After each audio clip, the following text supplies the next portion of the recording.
Bismillahirrahmanirrahim. Assalamualaikum warahmatullahi wabarakatuh. Perkenalkan, nama saya Amelia Tasya Tanuwijaya, dan di sini saya tidak sendiri, saya bersama rekan saya. Yanfil Zaistia. Kami mahasiswa dari program studi Teknik Industri Fakultas Sains dan Teknologi Universitas Al-Azhar Indonesia, yang dimana ingin mempresentasikan key performance indikator pada bengkel Vespa skuter jam. Presentasi ini untuk memenuhi mata kuliah manajemen kinerja perusahaan dengan dosen Bapak Ahmad Kirzun, STMT. See you next. Sejarah perusahaan. Dengan semakin banyaknya pengguna Vespa di Indonesia, semakin banyak juga bengkel spesialisnya. Bengkel skuter jam menerima berbagai macam servis untuk pengguna Vespa Matic. Bengkel Vespa ini menawarkan konsep yang menarik. Tidak hanya sekedar bengkel, tetapi juga dilengkapi dengan toko aksesoris khusus Vespa yang berada di lantai 2. Skuter jam merupakan bisnis workshop yang dikelola oleh Zahra Nur Arifah. Mulai dari servis ringan, spare parts, bone up, tune up, modifikasi, repair, dan repaint body pun ada di sini.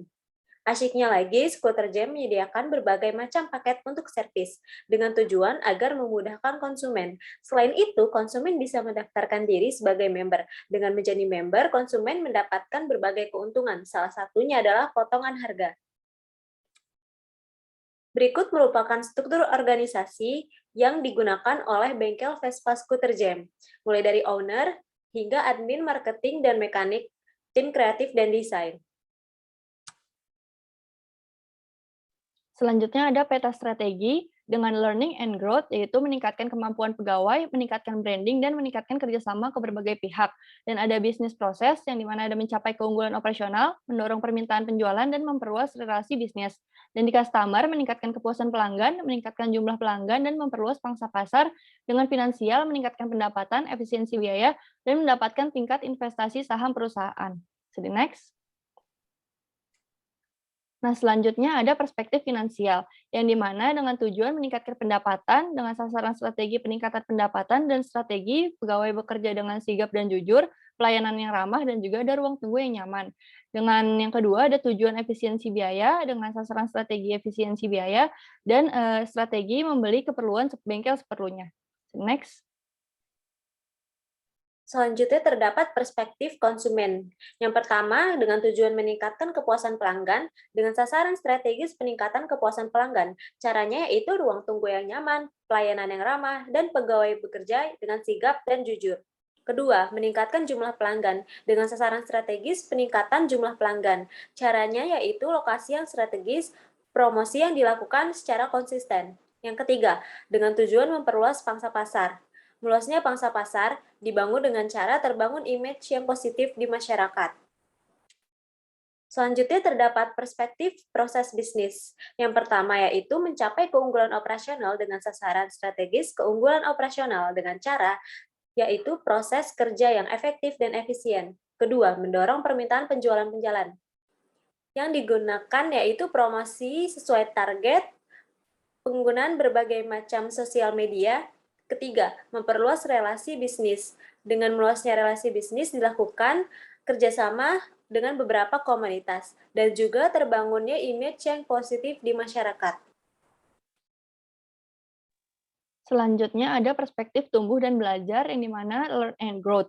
Pertama itu, tujuan itu meningkatkan kemampuan pegawai dengan sasaran strategi peningkatan kemampuan, dan strategi melakukan pelatihan kompetensi, pelatihan motivasi, lingkungan kerja yang nyaman, dan juga kesejahteraan pegawai. Yang kedua, dengan tujuan meningkatkan branding perusahaan dengan sasaran strategi peningkatan branding, dan strategi membuat jaringan sosial media dan menggunakan influencer. Yang ketiga, dengan tujuan meningkatkan kerjasama ke berbagai pihak, dengan sasaran strategi peningkatan kerjasama dan strategi mengikuti kegiatan luar yang berhubungan dengan perusahaan dan juga menjalin hubungan bisnis dengan pihak lain. So the next. Selanjutnya ada sasaran strategi dan KPI. Di sini ada perspektif finansial dengan bobot 25. Yang pertama itu ada sasaran strategis peningkatan pendapatan dengan KPI pertumbuhan laba dibanding bulan sebelumnya. Yang kedua ada efisiensi biaya dengan KPI penurunan biaya dibanding bulan sebelumnya. Dan perspektif customer dengan bobot 25. Yang pertama peningkatan kepuasan pelanggan dengan KPI Customer Satisfaction Index, dan dengan sasaran strategis peningkatan jumlah pelanggan dengan KPI pertumbuhan jumlah pelanggan dibanding bulan sebelumnya, dan sasaran strategis meluasnya pangsa pasar dengan KPI pertumbuhan pangsa pasar dibanding bulan sebelumnya. So the next. Selanjutnya terdapat perspektif proses bisnis dengan bobot 25. Untuk sasaran strategis ke-6 mencapai keunggulan operasional dengan KPI pertumbuhan bisnis yang melebihi kompetitif. 7. Mendorong permintaan penjualan dengan KPI efektivitas pada aktivitas operasi perusahaan meningkat. 8. Meluasnya relasi bisnis dengan KPI perbandingan jumlah total relasi bisnis dengan bulan sebelumnya. Tumbuh dan belajar. 9. Peningkatan kemampuan pegawai dengan KPI Customer Satisfaction Index.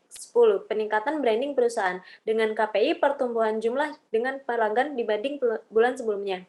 11. Peningkatan kerjasama ke berbagai pihak dengan KPI pertumbuhan pangsa pasar dibanding bulan sebelumnya. Kemudian, ditetapkan nilai target serta pencapaian yang akhirnya akan mendapat skor awal, rata-rata, dan skor akhir. Untuk nilai target dan pencapaian ini sendiri diambil melalui sasaran strategis yang telah dipilih sebelumnya.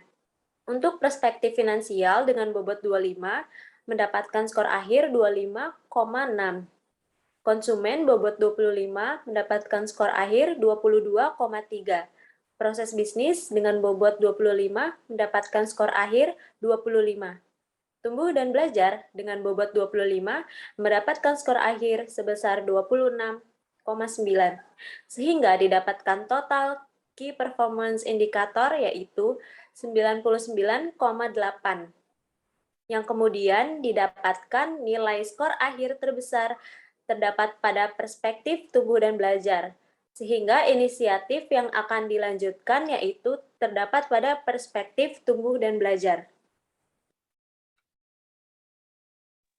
Sekian presentasi dari kami, semoga dapat bermanfaat. Kurang lebihnya mohon maaf. Terima kasih. Wassalamualaikum warahmatullahi wabarakatuh.